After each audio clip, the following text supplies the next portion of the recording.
Aldundiak gaurkoan Banku Fundazioen Zerga Araudiaren foru dekretua aurkezten digu, presaka eta korrika. Sarrerak dio aurrezki kutxen eta Banku Fundazioen legeak, Banku Fundazioen figura sartu duela finantza ordenamenduan, eta baldintza konkretu batzuk betetze dituzten aurrezki kutxek Banku Fundazio bihurtu behar dutela 2014 urtarrilaren batetik aurrera. Eta horretan oinarritzen da, edo oinarritzen zarete presaskotasun hori justifikatzeko. Baina zuek lehenago onartu zenuten Banku Fundazioi dagokion dekretua. Abenduaren 23an eta BOEn abenduaren 28an publikatu zen legea. Esaten duzu aitzaki bezala, cumplir los plazos, el carácter mixto, incluso el grado de certeza, pero suena excusa.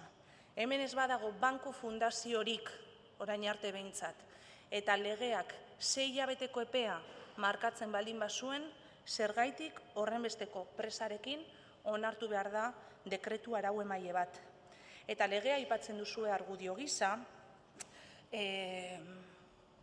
komentatu duzue adaptaciones obligatorias, esan du Atutxa jaunak baita ere, baina komentatu behar da lege hori zuek ere babestu duzuela.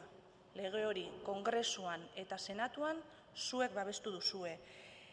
Eta noski, babeste horrek azalpenak eskatzen ditu orain, zergaitik ondorio eskor oso larriak ekarriko dituelako. Alde batetik menpekotasuna. Autonomia estatutuak bere gain hartzen zuen lehen aurrezki kutxen araudia, baina orain Espainiako Banku Zentralaren eskuetan dago. Beraz, BBKaren inguruko erabakiek beharko dute Espainiako Bankuaren oneritzia. Hau da, Espainiako Bankuak baimendu behar ditu. Banku eta fundazioak, lege honek BBK eta baita Vital eta baita kutxa ere desagerrarazten ditu 6 hilabeteko epean.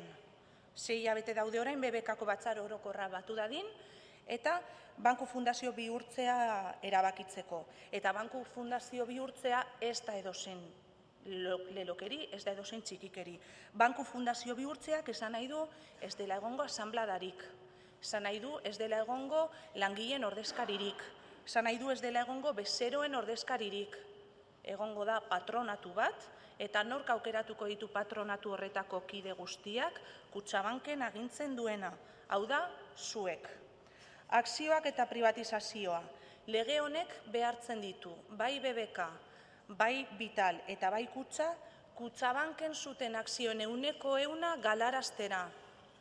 Eta zituzten akzioen 50% saltzera. Edo bestela, erreserba funts itzel bat sortzera. Handia izan beharko litzatekelako. Eta horrek esan nahi du privatizaziorako ateak irekitzen direla. Eta negozio pribatua bultzatzeko beraz, gizartearekiko ez da egongo inolako konpromisurik. Eta azkenik Euskal Kutxen legea. Lege horretan ez da jasotzen Banku Fundazioen figura jakina, orain arte hemen horrelakorik ez egoelako, baina orain lehenengoz legebiltzarrean eztabaidatu beharko da figura hori Euskal Kutxen legean sartu ala ez, nola bermatu Euskal Kutxak ez desagertzaraztea, zein finantza sistema behar dugun, nola bermatu Kutxabank ez privatizatzeko, eta bar. Baina oraindik larriagoa da dekretuaren mamia, eta horretaz ezareten mintzatu.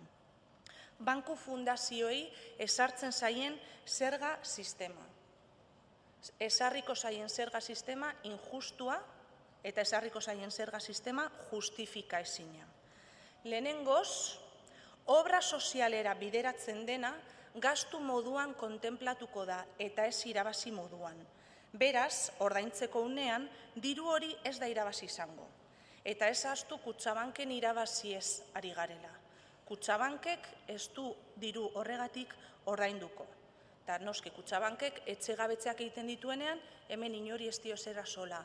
Herritarrei bermeak eta laguntzak ematen izgiotenean, ez du inporta. Enpresak laguntzen dituenean, ematen du Aldundiak ez duela zer esanik, BBKarekin eta Kutxabankekin ez daukalako zer ikusirik. Baina gero, hobariak emateko orduan bai. Bizkaitarron diruarekin negozio itzela egiten duen Kutxabanki, Ogasunari, ez ordaintzeko bideak irekitzeko orduan bai. Lehenengo xedapen gehigarriaren inguruan eramentzea gintezken, baina ez dekogu denborarik, ez dago nork ulertu eta uste dugu nahita egiten duzuela. Kutxabanken kiebra birritan ordaindu beharko genuke, zergaitik hobari fiskalak dituelako eta kiebrara badoa, ogasunearen aurrean erreklama dezakelako dirua. Finean, gure aurrezkiak galduko genituzke eta errentaren aitorpenaren bitartez Kutxabanki bideratuko genioke dirua. Finean, honek sektore publikoa Kutxabanken abalemaile bihurtuko du. Eskerrik asko.